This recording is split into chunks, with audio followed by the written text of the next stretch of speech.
कुछ अर्सा पहले एक एक्सपेरिमेंट किया गया। एक कॉलेज में एक बास्केटबॉल चैंपियन को बुलाया गया और दूसरी तरफ एक ऐसी लड़की को खड़ा किया गया जिसे बिल्कुल भी बास्केटबॉल खेलना नहीं आता था। पीछे बहुत ज्यादा क्राउड था। पहला मौका लड़की को दिया गया।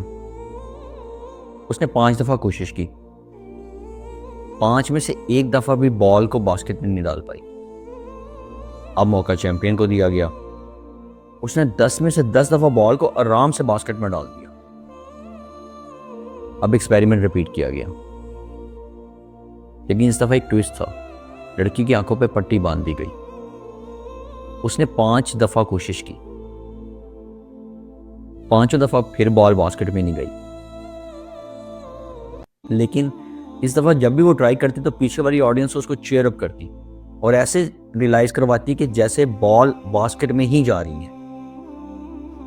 उसकी आंखों से पट्टी को हटा दिया गया। उसे दोबारा मौका दिया गया।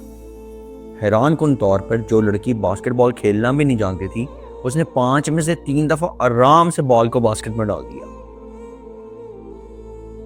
अब मौका चैंपियन को दिया गया। उसकी आंखों पे पट्टी बांधी गई। उसने 10 दफा कोशिश की। बॉल बास्केट में गई, लेकिन ऑडियंस ने यह रियलाइज कराया कि 1 दफा भी बॉल बास्केट में नहीं गई।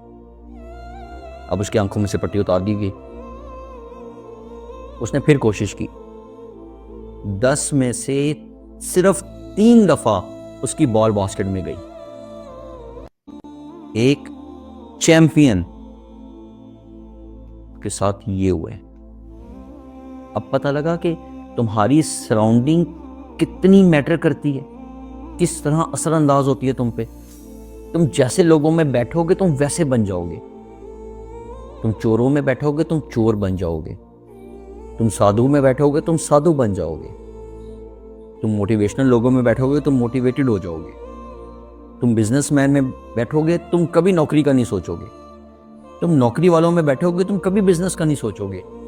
तुम्हारी सराउंडिंग ही डिसाइड करती है कि तुमने कितनी दूर जाना है। So choose wisely.